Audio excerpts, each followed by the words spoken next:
Card number 16 from the crime files of Flamond.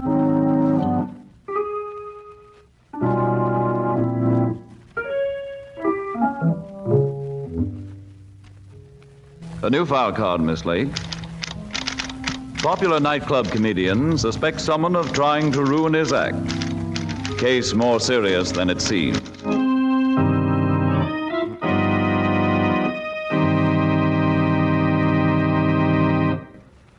Flamond, the most unusual detective in criminal history. Flamond, famous psychologist and character analyst. Flamond, who looks beyond laughter and tears, jealousy and greed, to discover their basic origins. In just a moment, you will hear card number 16 from his amazing crime file.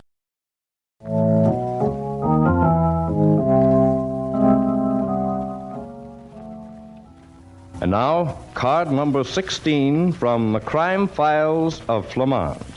Tonight's story opens in Flamond's office with Danny Dole, a nightclub comedian, pouring out his trouble.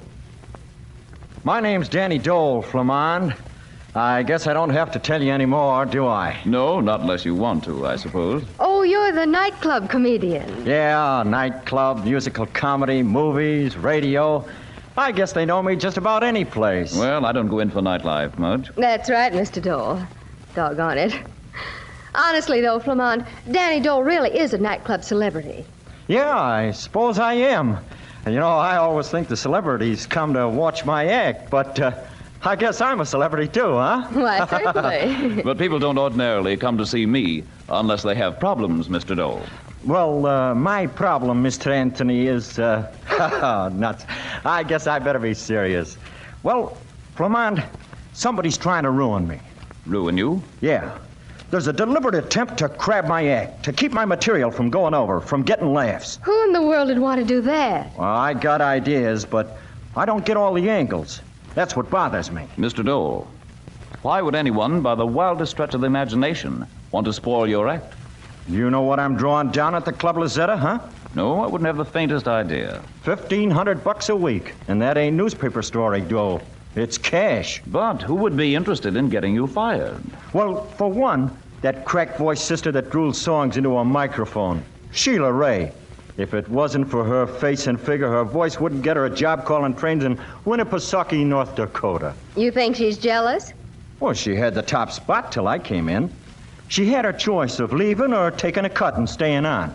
Well, she stayed. Well, theatrical jealousies are a bit out of my line. Unless they get to the point of physical violence. There'll be physical violence if I get my hands on the louse that's trying to kill my stuff. Fine. When there is, come around and see me. One of the best gags in my whole act, killed deader than a stiff on a morgue slab last night. What was it, Mr. Dole? I'm telling a story about duck hunting, see?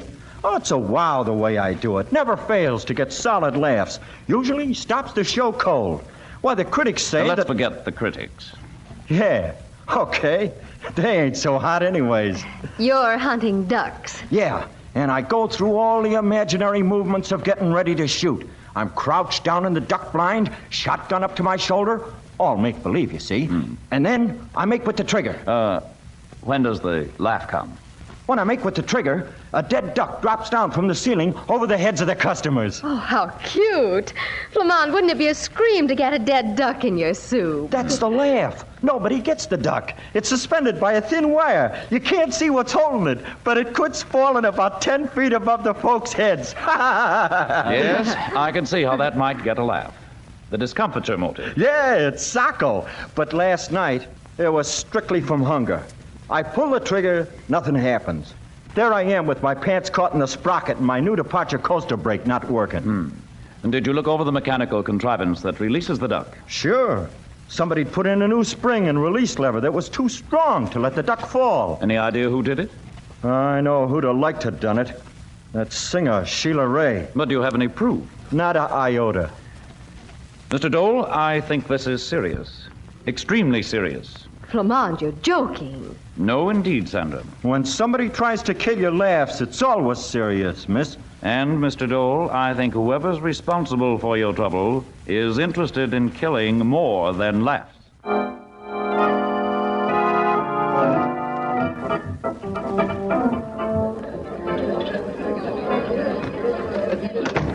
Well, Dole, you gonna be funny tonight? I ain't had any complaints till I hit this beanery, Gus. At these other places, they must have been giving away dishes.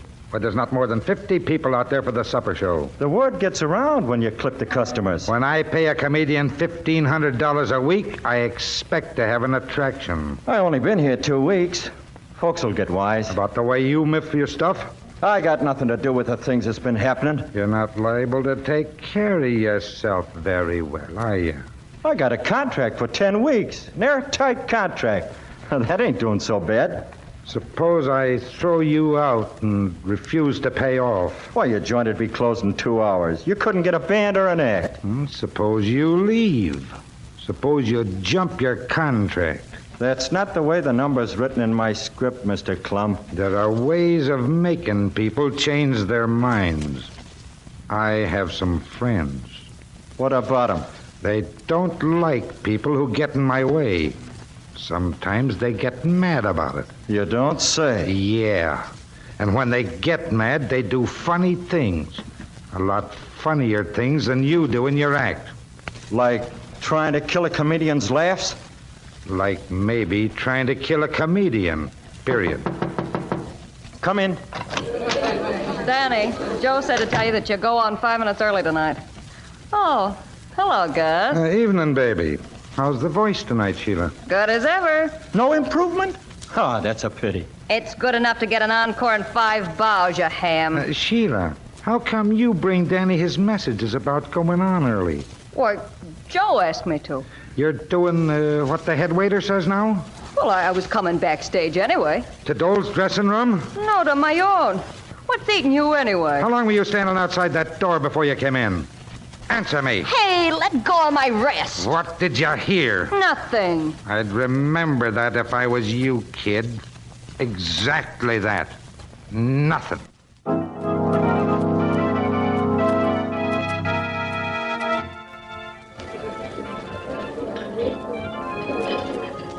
Flamond, I wish we'd get a client like Danny Dole at least once a week. Why?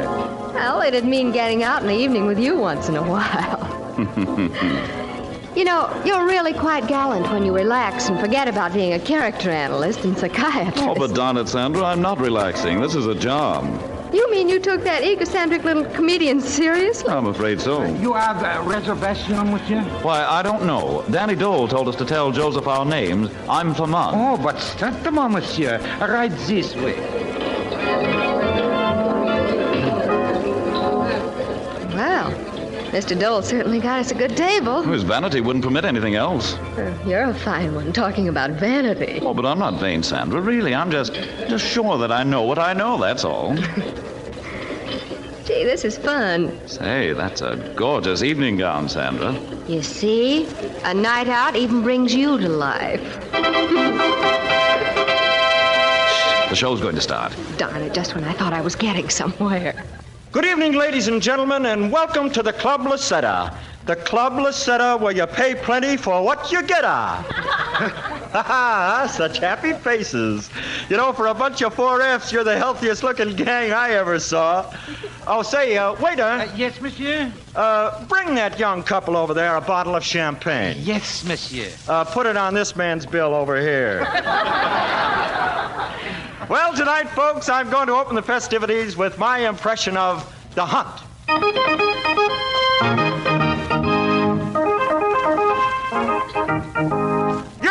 Yerks! This is the Brooklyn Hunt Club. Imagine them bums chasing a little fox. I'm not a fox man myself. I'm a duck man. One day I'm blind, see? Out in the blind. Waiting for the ducks to fly over.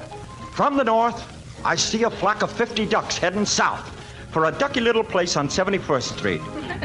These are southern ducks. I hear them quacking as they get closer. Quack, quack, you all. Quack, quack, you all. Well, I pull my shotgun out of my pocket. I can carry it there because the pocket has a hole in it. I get down on one knee, just like Jolson. I put the gun to my shoulder. Then I wait. You know why I wait? Because I remember the old adage, never shoot into a flock of ducks till you can see the whites of their eyes. I wait. The ducks get closer. The time is right. I pulled the trigger. Sandra, look out! Sandra, darling. Is she hurt? No, just fainted. I shoved her off a chair just in time. That's a swell gag, that is. Switching my duck on a wire for a lead duck. Why, this thing must weigh 25 pounds. And it was not on the wire, Monsieur Dole. Joseph, isn't there somewhere we can take her? Yes, monsieur. Down to Monsieur Klum's office. Okay. But whoever tried to murder Sandra is going to pay. And pay plenty.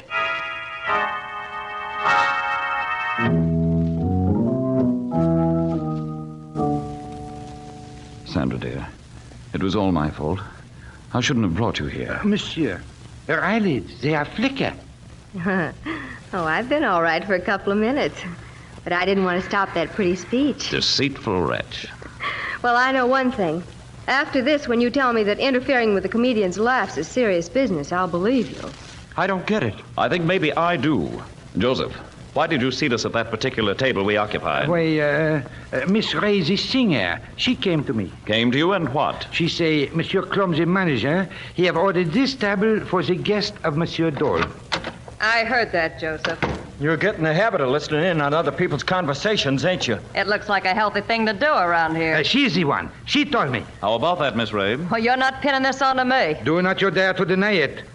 You have told me. You hated me, Sheila, because I kept you from getting top billing and top dough. I'm not denying that I told Joseph about the table. Oh, you admit it. But what could you possibly have against me? You don't even know me. You're forgetting one thing. One awfully important thing. What's that? I told Joseph that Gus Klum told me to tell him. And Gus told me it was very important. It is funny, that. Very funny. What's so funny? That Monsieur Klum is not around with all this excitement. Say, I haven't seen him at that. The last time I saw him was across the room when we were bringing Miss Lake down here. But he must still be upstairs. He wouldn't dare try getting away. Come on. Monsieur, do you have a revolver? Never carry one. Don't worry. Oh, but Monsieur Klum is dangerous person. The frog ain't kidding, Flamond. There's somebody tapping on that window. Your nerves are getting the best of you, Sandra. Just the same, I'm going to pull up that shade and see. Gus Klum with a rope around his neck. Oh, gas. We'll have to get him in here. The rope's tied to a little exit balcony upstairs. Here, I'll cut the rope. You two fellows pull him in. I have him. So he committed suicide when he saw he was going to get caught. Suicide? Oh, no, Miss Ray. There's the impression of a knife point against his stiff shirt, right over his heart. Gus Klum was forced out the window. He was murdered.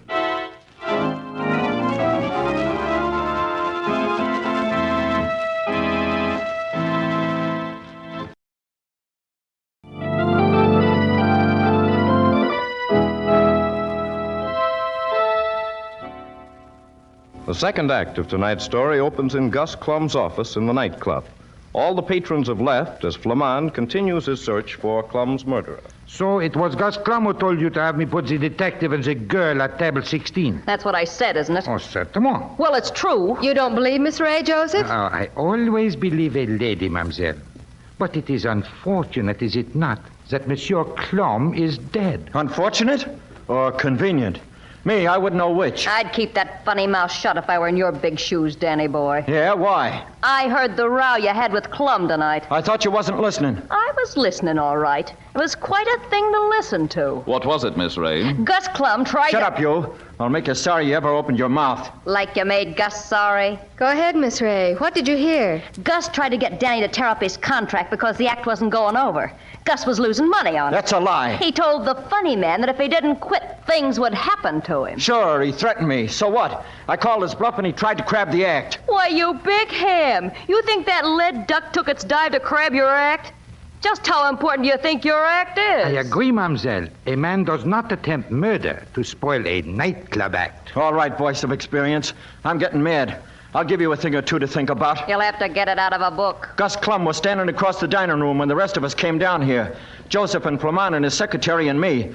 None of us left this room. Flamond. You was still upstairs, Cracker Voice. And after you came down here, we found Klum had done a one-way stretch. No, you can't pin it on me. I didn't do it. There's only... Oh, What were you going to say, Miss Ray? nothing. I'm afraid maybe I've said too much already. I see what you mean.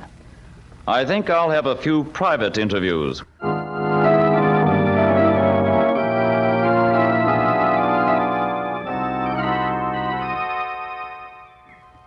You have sent for me? Yes. Tell me, Joseph, how was the Club Lisetta doing? Very badly, monsieur. Then I don't see why Clum hired an expensive act like Danny Dole. Oh, that was the reason, monsieur. Monsieur Clum have been doing a little less than, break even. He reasoned that he needs a big-time act, something terrific. So, Danny Dole. Smart business. Unfortunately, no.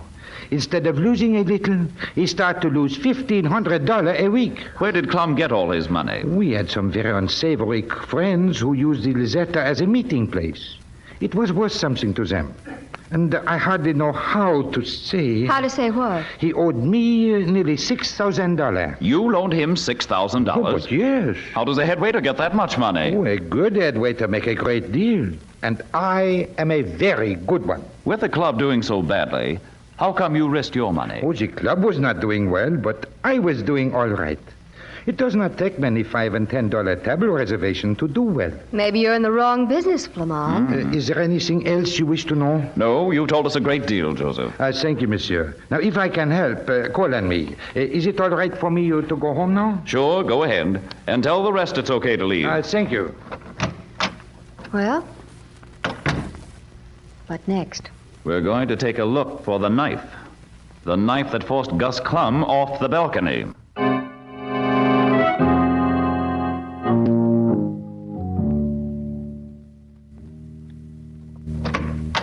Hello there. Drafty back here, isn't it? Yeah. No one here. Everybody's left. And I don't see what you expect to find. That knife, with any luck. Where's Dole's dressing room? Dole? Flamond, you surely don't think he... I have to take every possibility. Where is it? Right next to Sheila Ray's. Here. Fine, come on. Hey, just a minute. Thought I heard something. Oh, just your imagination. No. Somebody's watching us. Following us. Sandra, your imagination. Funny, there's no lock on the door. Evidently, Gus Clum didn't want his performers to have any secrets. Well, the devil's a light switch. What was that? Somebody threw a knife at us and missed, fortunately. The door. Forget it. Whoever did the knife-throwing act is gone now. Hey, maybe this is the light switch. Danny Dole. He's dead. No, not dead, Sandra. He's breathing. Just been hit over the head. And here's the knife. Well, that's something. I don't get it. But of course, Sandra, this is the same knife that was used on Gus Clum. Well, fancy see... Danny, what's happened to him? Oh, he'll be all right. But I thought you'd gone home. Oh, well, I thought I'd do a little investigating of my own. Oh, where am I? What happened? You know where you are, all right. And you know what happened. You came here to get rid of the knife. Knife? What knife? The one stuck in the wall. You were going to hide it. You heard the detective come in, you threw the knife, pulled the door shut, and pretended to be knocked out. Yeah?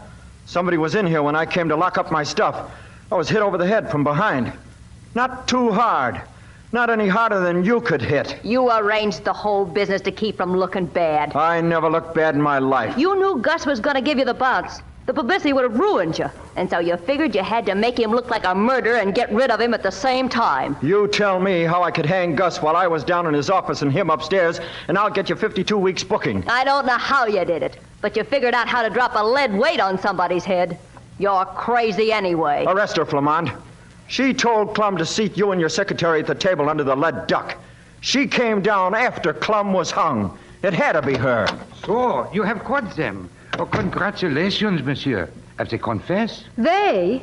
You think Dole and Miss Ray were working together? Certainement. These spats, they're an act. Mademoiselle Ray was mad because Clum demoted her from top billing. Dole was mad because he was about to be fired. They plan a dual revenge. Oh, that's a new version, Flamond. And not a very good one, Sandra. You don't believe me? Dole had to invite you here. The woman told me to seat you at the death table. I think we've had about enough excitement for one evening. It's time to call a halt to this foolishness. You mean you know who's responsible? Certainly.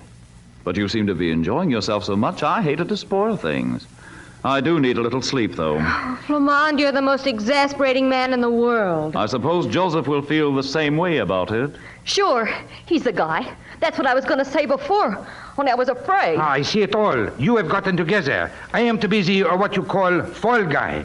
I was not in the room when Clum was murdered. Oh, but you were, Joseph. He was still there when we carried Miss Lake to his office. Who says so? Who saw him? Only you, Joseph. That's right. We all been taking his word that Clum was still alive. In the excitement, we didn't pay attention to anything but the It accident. is a frame-up, but it is one frame-up that will not work. Stick them up, all of you. Say, that's my revolver you got. And I will use it on you, too, if you try to get funny. Stand back, funny boy. Take one step nearer me, and I will shoot. You ain't got the nerve, Joseph. I have not, eh? All right.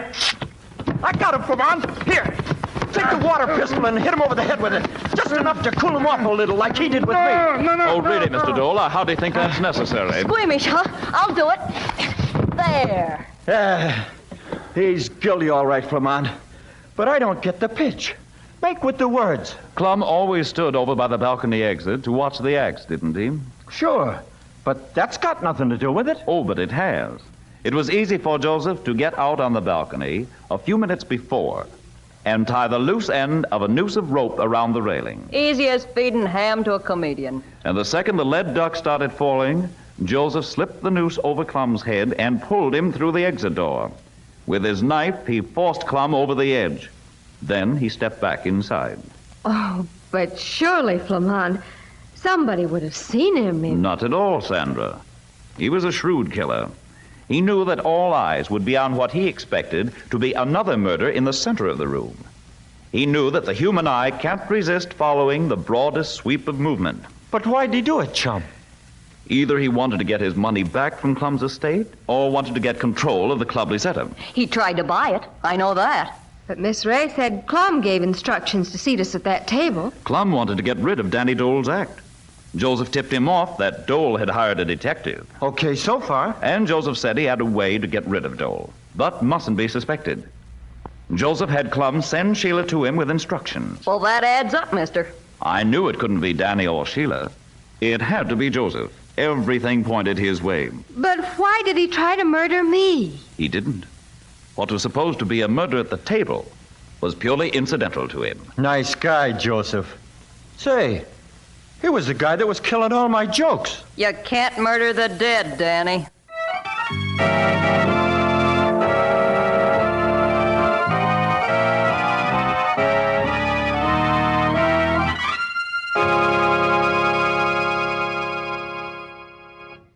Flamond and Sandra will be back in a moment with a basic clue in tonight's story.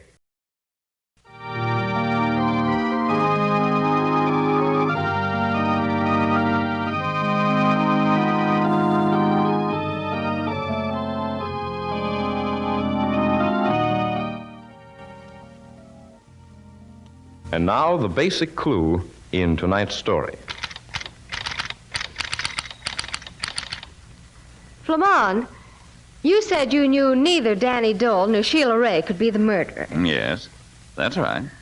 But I don't see how. Well, first I could eliminate Danny because the dead duck trick didn't work the night before the murder. That doesn't make sense, Flamond. Oh, but it does. You see, there was one person in the room who wouldn't be particularly impressed by the duck's descent. One person who might possibly see the murder. Danny Dole? Right. He'd seen it so many times it wouldn't impress him.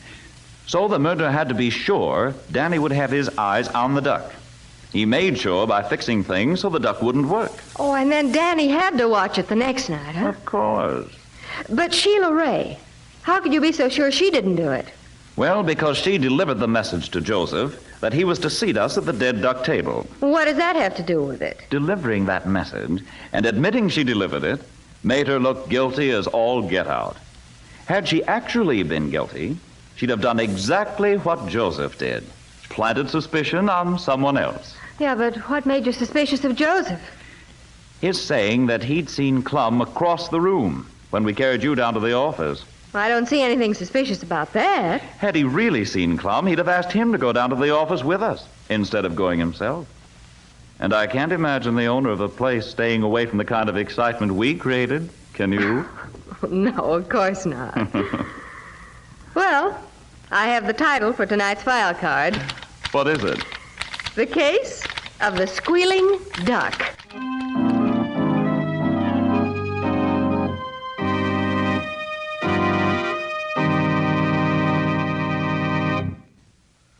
The Case of the Squealing Duck, card number 16 from the crime files of Flamond, featuring William Everett as Flamond and Patricia Dunlap as Sandra. Look for card number 17, brings you the Case of the 24 Bottles. Next Tuesday, same time, same station. This is WGN Chicago 11.